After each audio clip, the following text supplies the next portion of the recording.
For this example number 3, what we want to see is a time in which we can't simply use uh, our method of assigning. So let's start by cross multiplying as we had done before. What we'll see is that we get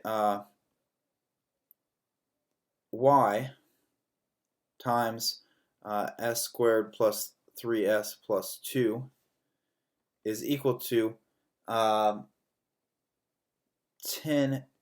plus 50 times r.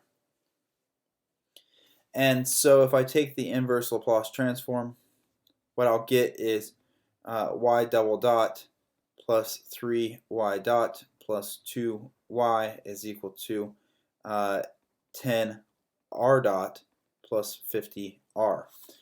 And the problem is that we don't know what to do with r dot. So this is an oh no, we don't have any way to accommodate for that, at least not in what we know. So instead, what we can do is break y over r into first order blocks.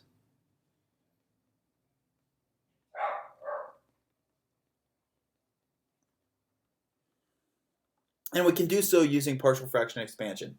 So PFE, and we know that y over r is equal to 10 over s plus 5 over s squared plus 3s plus 2 is equal to some constant a over s plus 2 plus some constant b over s plus 1.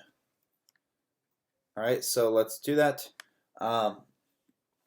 A is equal to s plus 2 multiplied by 10 s plus 5 over s plus 2 times s plus 1, evaluated at s is equal to minus 2. Of course, the s plus 2's are going to cancel.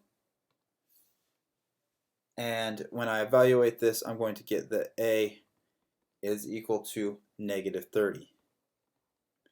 All right, and then for b, I have s plus 1 times 10 s plus 5 over s plus 2 s plus 1, evaluated when s is equal to minus 1.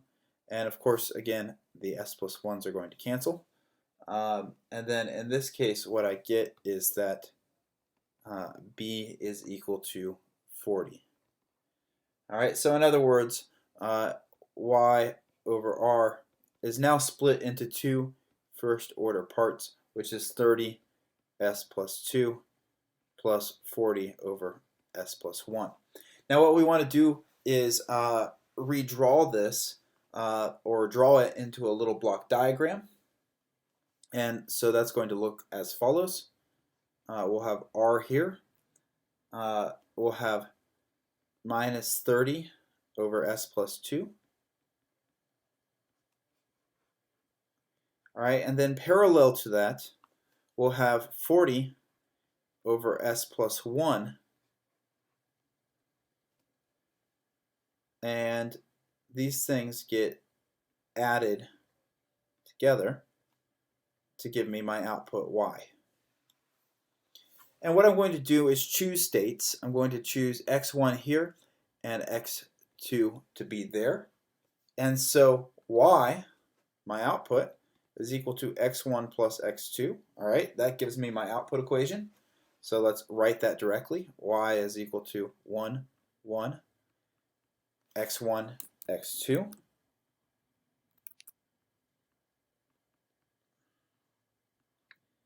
Plus 0r.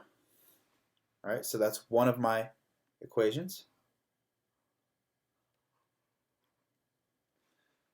All right, next up, what I want to do is look at x1 over r, the relationship there. x1 over r is equal to the following. It's equal to 40, it's equal to minus 30 over s plus 2. And so if I cross multiply that, then what I'll see is that I get x1 times s plus 2 is equal to minus 30r. So I would get x1 dot plus 2x1 is equal to minus 30r. Alright, so in other words, what I could do is just solve this for x1 dot.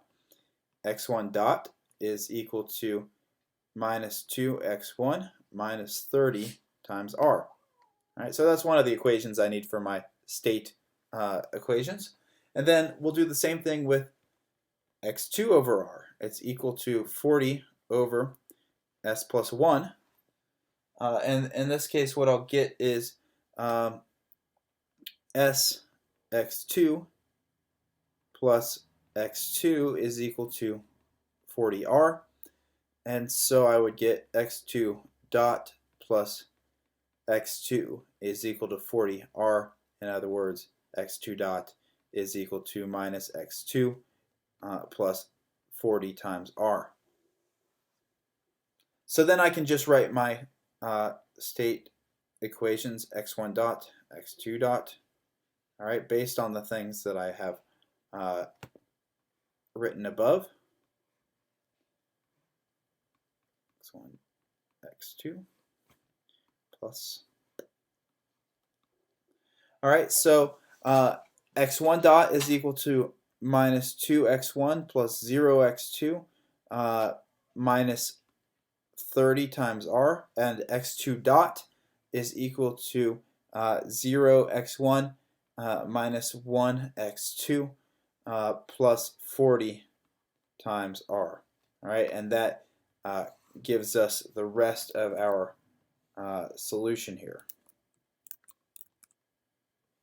as I struggle to draw a straight line. All right, so that's the rest of our solution here. And what I will point out is that here you see that in this A matrix, I have the roots of the denominator. And here I have my partial fraction expansion. All right, so that is the whole solution of this example.